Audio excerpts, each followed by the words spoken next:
Good afternoon, everyone. Before we get started, I'd like to bring up National Security Advisor General H.R. McMaster and Treasury Secretary Steven Mnuchin to discuss the administration's response to the Maduro regime's recent anti-democratic actions in Venezuela. They will each make opening remarks and then take your questions on the topic at hand. And then, as always, your favorite time of day, I'll come back up and take your questions. Thank you. Hi, good afternoon, everyone. I thought it might be best just to read the president's statement. Since President Trump's inauguration, the Trump administration has called on Venezuela's Maduro regime to respect Venezuela's constitution, respect the role and authorities of the constitutionally established National Assembly, hold free and fair elections, address the humanitarian needs of the Venezuelan people, release political prisoners, and stop oppressing its great people. The regime has refused to heed this call, and its recent actions, culminating in yesterday's outrageous seizure of absolute power through the sham election of the National Constituent Assembly, represent a very serious blow to democracy in our hemisphere. Maduro is not just a bad leader, he is now a dictator. The United States stands with the people of Venezuela in the face of this oppression. We will work with our partners to hold accountable all those responsible for the escalating violence and ongoing human rights violations. The president promised strong and swift actions if the regime went forward with imposing the National Constituent Assembly on the Venezuelan people. And he will keep that promise. Secretary Mnuchin. Thank you, General. Today, the United States is broadening its effort to address the ongoing assault on Venezuela's democratic institutions by the Maduro regime. Treasury's Office of Foreign Assets Control, OFAC, has sanctioned the president of Venezuela, Nicolas Maduro Moros. As a result of today's sanctions, all assets of Maduro subject to U.S. jurisdiction are frozen, and U.S. persons are prohibited from dealing with him. As President Trump said earlier this month, the strong and courageous actions by the Venezuelan people to stand for democracy, freedom, and the rule of law have been continually ignored by Nicolas Maduro, who dreams of becoming a dictator. Yesterday's illegitimate elections confirm that Maduro is a dictator who disregards the will of the Venezuelan people. The National Constituent Assembly aspires illegitimately to usurp the constitutional role of democratically elected National Assembly, rewrite the Constitution, and impose an authoritarian regime on the people. As such, it represents a rupture in Venezuela's constitutional and democratic order. By sanctioning Maduro, the United States makes clear our opposition to the policies of his regime and the support for the people of Venezuela, who strive to return their country to a full and prosperous democracy. As the country's head of state, Maduro is directly responsible for Venezuela's descent and for the destruction of democracy. Adding Maduro to OFAC's list of specially designated national reflects our commitment to not stand by idly as Venezuela continues to crumble under the regime's abuses. We hope that these sanctions will make all Maduro regime officials reconsider how their actions have affected their country. These actions highlight the high cost and personal repercussions and enablers of this regime could face if they continue their reckless and undemocratic activities. Anyone who participates in this illegitimate ANC could be exposed to future U.S. sanctions for their role in undermining democratic process and institutions in Venezuela. Now we'll take a few questions. Yes, thank you very much, Mr. Secretary. If these sanctions don't work, what would the next step be? And I guess, General McMaster, a question to you. Have we ruled out, or is anything on the table other than economic sanctions? Well, let me just say, I said this generally. We very much believe that sanctions do work, and we will continue to monitor the situation and consider additional sanctions. And to General McMaster? The president has prioritized really his concern for the Venezuelan people. And so he's only considering those options which would benefit directly the Venezuelan people. Thank you very much. Thank you, sir. How many times has OPEC sanctioned a head of state before? And does Maduro have any assets in the U.S.? I can't comment on his assets, and this will be the fourth head of state. Mr. Secretary, In the back. Mr. Secretary, you called them. Yes. Thank you very much. I have two questions. One on the sanctions and another one about the election yesterday. And about the election, I want to know if you see the election as an attempt by Nicolas Maduro to consolidate power and dismiss election next year.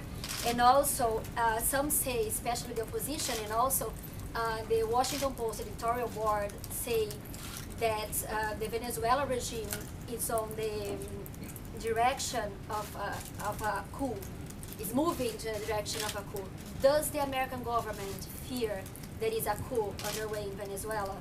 And then the question on sanctions I asked after. Well, what we're seeing in Venezuela is not a coup. What we're seeing is the brutal oppression of the Venezuelan people. And so it's clear if you contrast the turnout from the opposition referendum to the very low numbers of the turnout during this farce associated with the Constituent Assembly, I think you see what the true desires of the Venezuelan people are. Okay, can I go Yeah, ahead? yes. Thank you, sir. Actually, this goes to either or both of you. How is this different from what happened in Turkey when President Erdogan also seized expanded powers in a referendum that some considered to have a questionable result? President Trump congratulated President Erdogan on that, and he later came to the U.S. and his people beat protesters in front of his embassy. What's the difference? Well, I mean, one difference is you see the end of the Constitution in Venezuela, and this is happening obviously at an accelerated pace in recent months in the Maduro regime. But this is a process that has taken really two regimes to really restrict Venezuelan democracy. And by designating Maduro himself, he joins a very exclusive club, including Mr. Mugabe, Bashar al-Assad, and Kim Jong-un, in terms of the brutal repression of his people, and in this case the abrogation of the Constitution with the Constitution with the Assembly, Constituent Assembly. Right here, yes. Thank you, Right Mr. here. Secretary. Is the administration contemplating any action at the UN Security Council in terms of multilateral sanctions against the Maduro regime? Again, I think as we've said before, this president is not going to advertise what he's going to do in the future.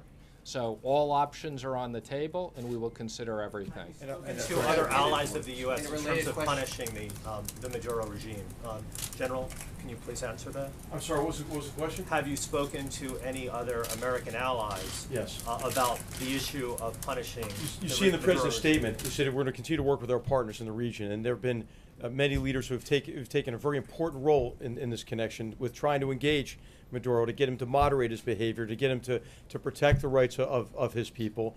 As you know, the Organization of American States has tried very hard in this area as well, and so the president is committed to working with partners in the region on behalf of the Venezuelan people. And we had several countries last week join us in our previous sanctions. Yes, right here. What conversations, Secretary Mnuchin, have you had, or has the administration had, or the president had with President Maduro or anybody at the senior level in Venezuela? Do you expect those conversations to happen over the next 24, 48 hours? I think we're not going to comment on that. Thank you, sir. You had said before, the president had promised strong and swift economic sanctions. This is not really economic, this is more individual. Will the president carry out strong and swift economic sanctions? Again, we had a series of sanctions last week. This is an additional sanction today. We don't comment on future sanctions, but we will continue to monitor the situation and determine what's appropriate. Right here. There was some talk of maybe making some changes in terms of our export of light crude oil to Venezuela or curbing Venezuelan oil imports.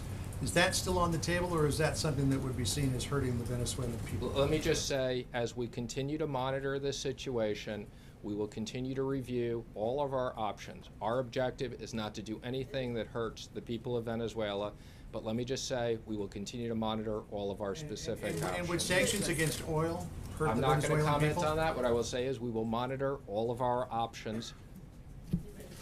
Thank you, Mr. Secretary. 16 years ago, Secretary Powell signed an agreement in South America in which the U.S.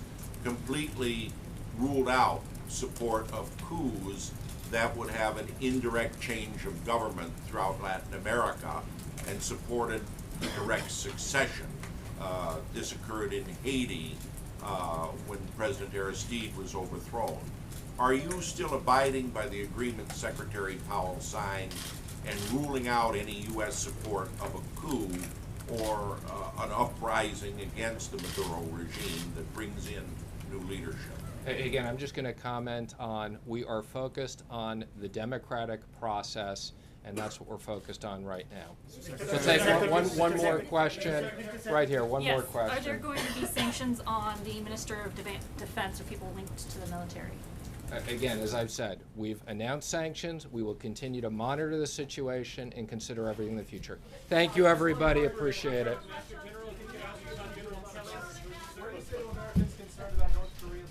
You guys wasted all your questions on the same one over and over. Just kidding. Tough crowd today. I know it's a little late than we're used to doing the briefing, so I'll just have a few updates before I get to your questions. I wanted to make sure you are all aware that last week the First Lady announced that she will lead the United States delegation in support of the more than 90 American athletes competing at the Invictus Games in Toronto, Canada this September. As the President often says, there's no better representative for the United States than the First Lady, and he's very proud to have her leading the team that will support these American athletes. The First Lady is very much looking forward to her first solo international trip, and her office is available to answer any questions you may have. As you know, the Vice President is overseas on a 3-country visit to Eastern Europe. He spent the last few days in Estonia attending meetings and speaking to the multinational troops participating in the NATO Enhanced Forward Presence mission, where he recognized Estonia as one of only 5 NATO member states that meets its defense spending obligations. Earlier today, the Vice President and Second Lady arrived in Georgia, where they attended a dinner hosted by the Prime Minister. And as the Vice President continues to strengthen our relationships with our friends and allies in Europe during his travels, here at home, the Departments of Commerce and Energy welcomed news of a partnership between American Energy and the government of Ukraine. Ukraine's state-owned power generation company will purchase American thermal coal ahead of the upcoming winter season. This partnership will provide Ukraine with a secure, reliable, and competitive alternative energy source, helping to stabilize an energy supply which has historically been at the mercy of the country's volatile neighbors. This announcement will also boost our own economy, supporting jobs in the coal and transportation industries. As the Trump administration continues to move our country down the path of energy dominance, we hope to see more mutually beneficial partnerships like these in the future. And lastly, I know we all saw the ceremony that just ended in the East Room. And Specialist 5, McClue was in at the sticks afterwards, but I think his heroic story bears repeating again. For 48 harrowing hours of close combat fighting in Vietnam, he was voluntarily risked his life multiple times to protect his comrades. Even after shrapnel from a rocket-propelled grenade slashed open the back of his body from head to foot, he continued to answer the pleas of his fellow soldiers, even carrying one to safety on his own badly injured back. As one of his comrades recalled, the medic could count on him. The President was honored to award him with the Medal of Honor today, officially adding his name to the list of American heroes who will stand forever in our history for their bravery and unbreakable spirit. And with that, I'll take your questions. What happened, Sarah? What happened? It's kind of fun. How long will you yell? Just kidding. Jen, go ahead. Can you say, is Anthony Scaramucci still in the administration? Does he have another role now besides communications director? And can you talk a little bit about the circumstances of his departure this morning? Sure. He does not have a role at this time in the Trump administration, and we put out a statement earlier announcing that, and I don't have much else to add beyond Not that. at the Ex-Im Bank at all? Not at this time. Can you say, did General Kelly ask him to leave, or did the president ask him to leave? Did he volunteer his resignation, or how did that come about? I'm not going to get into the process. TikTok, look, as we've said several times before, what matters most to us is not who's employed in the White House, but who's employed in the rest of the country. And we're focused on the president's agenda of growing the economy, creating jobs, and that's what we're going to do, and that's what we're going to be focused on. John? Sarah, was it a chain of command issue because Scaramucci said that he had a direct line of communication with the president? There's been some speculation that General Kelly may try to tighten up the number of inputs that the president has. So was it something about the chain of command, or did it have anything to do with that interview that Scaramucci did last? Look, the president certainly felt that Anthony's comments were inappropriate for a person in that position, and he didn't want to burden General Kelly also with that line of succession, as I think we've made clear a few times over the course of the last couple of days to several of you individually, but General Kelly has the full authority to operate within the White House, and all staff will report to him. When you say you didn't want to burden him with that line of succession, you mean the chain of command? Yeah, correct. And if we could just clarify one point about this chain of command. Apparently Jared Kushner and Ivanka Trump have said they look forward to following General Kelly's lead. When it comes to the people who have access to the president, will that conduit be narrowed down now? Will everything flow through Kelly, or will some things still flow around the Chief of Staff's office? As I just said, the president's given full authority to General Kelly, and he'll make those determinations. April? Sarah, this statement that was released by the White House says Mr. Scaramucci felt that it was best to give the Chief of Staff, John Kelly, a clean slate and the ability to build his own team. But you just said the president felt that his comments were inappropriate. I don't see those as being mutually exclusive. I think Anthony wants General Kelly to be able to operate fully with a clean slate, build his own team, while at the same time the president felt his comments were inappropriate. Those two things aren't mutually exclusive. And a follow-up to that, with the new hierarchy with General Kelly, tell us what it looks like in this administration. You know, as we've laid out, General Kelly, I think, will bring a new structure to the White House and discipline and strength, and we're all really excited to work with him. And in terms of, I'm not going to draw out an org chart up here, but we'll keep you guys posted as Steve Bannon, Kellyanne, everyone reports under him instead of going straight to the president with issues. Does every special assistant go to General Kelly first? I think I've been clear that General Kelly has the full authority to carry out business as he sees fit. John Decker. Thanks a lot, Sarah. Real quick one first. I have two for you. The real quick one, it regards Sean Spicer. Will he be in the administration in any way now that Anthony Scaramucci has announced that he will not be a part of the Trump administration? I'm not aware of any changes that have been made on that front. And then my second one is this: 10 days ago, Anthony Scaramucci was introduced as the new White House communications director. 10 days later, he's out of a job. The president announced on Twitter that there's no chaos at the White House. How would you describe what has happened over the course of the past 10 days? Obviously, you will agree with your boss, the president, that there's no chaos, but how do you explain that not to be the case? I think it's pretty simple. I've said it before. If you want to see chaos, come to my house with 3 preschoolers. This doesn't hold a candle to that. Does the president regret? Just to be clear, that's not an open invitation to come to my house. But if you guys want to schedule babysitting time, I'll be happy to work that out. Does the president regret hiring Anthony Scaramucci? I'm not going to get into anything beyond what I've already said on that front. You said you don't want to get into the process, but you already did. The statement says that Scaramucci felt. So you're basically laying this on him. You're saying that it was his decision. Was it his decision? I think I've been pretty clear that the president felt it was inappropriate. Both Anthony and General Kelly also, I think, came to a mutual agreement, and we're moving forward to focus on the jobs outside of this building, not within it. So two questions, one on this and then a different topic. Just to clarify, because I want to make sure I understand the word he here, who this refers to. You had said a minute ago, he didn't want to burden General Kelly also with that line of succession. The he there, that's the president. So it's you were saying that it's the president who was deciding that. Look, we all serve at the pleasure of the president, but I think that this was a mutually agreed conversation that took place between several people. And then Stephen, on the other topic, oh, sorry, another topic. Just on the on Russia and Russia sanctions, do you know whether the president has or intends to soon sign the Russia sanctions bill, and why hasn't the president taken the opportunities he's had today, several public opportunities, to say something in response to Vladimir Putin's retaliation with the 755 diplomats? Yeah, so we put out a statement over the weekend stating the president's intent to sign, and we'll let you know when that takes place. We'll let you know when that's going to happen. And in terms of your second question, the follow-up was, I'm sorry? Why hasn't he taken the opportunity to say something forceful to President Putin? I mean, I've talked to folks today who said it's kind of striking, the silence from the president, with no sort of response out of his own mouth. He had a couple of opportunities today to say something about it, and he didn't. Right now we're reviewing our options, and when we have something to say on it, we'll let you know. Sorry, just not to beat a dead horse, but to go back to April's question. Why not? That's our favorite thing to do. You said earlier all staff will report to the new chief of staff. Does that include Jared Kushner? Does that include Steve Bannon? Everyone reports to Kelly? That includes everybody at the White House. Okay, and then I want to also ask just a question about tax reform. Will the administration absolutely support the version of tax overhaul that comes out of the Ways and Means Committee? Well, we're working hand in glove with, we put out a joint statement with the Big Six. We'll continue working with them and announce details as they come forward. Francesca?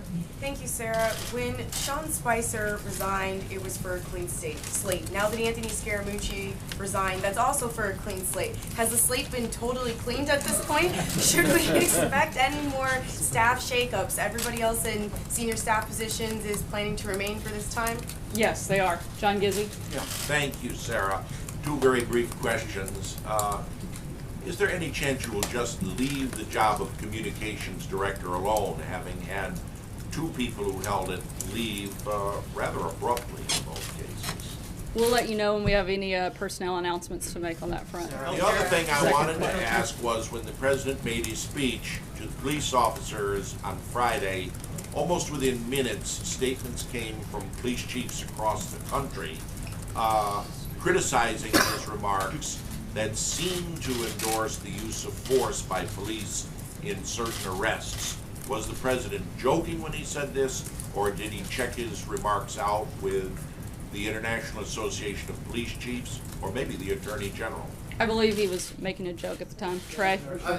So to be clear, because the statement says that Anthony Scaramucci is no longer with the administration, was Scaramucci fired by the president, or was he asked to resign? Again, I'm not going to get into anything beyond what I've already said on that. Quick follow-up from the president's perspective. You said this was a back-and-forth conversation. Can you take us through a little bit of what the president is looking for in his communications shop, why he might make this decision to make it clean slate? I think that he wants to work with General Kelly and the communications team that is intact right now and determine what the best course forward is at this point. Noah? Are reports that Attorney General Sessions is being considered for Homeland Security Chief accurate? How soon will that search be complete? How essential is it for the White House to fill that in a quick manner? There are no conversations about any cabinet members moving in any capacity, and the president has 100% confidence in all members of his cabinet. Allie? Two questions for you. One, on the Scaramucci issue, you said the president found his remarks inappropriate. Obviously, the president is not a stranger to salty language. Can you specify what exactly he found inappropriate or disturbing about that? I said he found it inappropriate for a person in that position. To do what?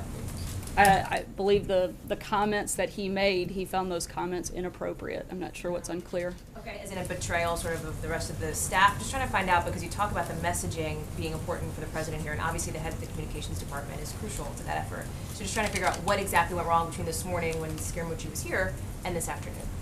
Again, I don't think that it's complicated to understand that the president felt the comments were inappropriate.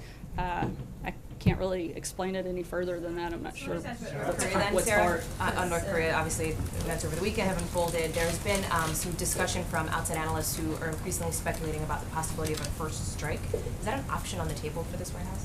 As we've said many times before, the president's not going to broadcast any decisions, but all options are on the table. Thank you, Sarah. Thank you, Sarah.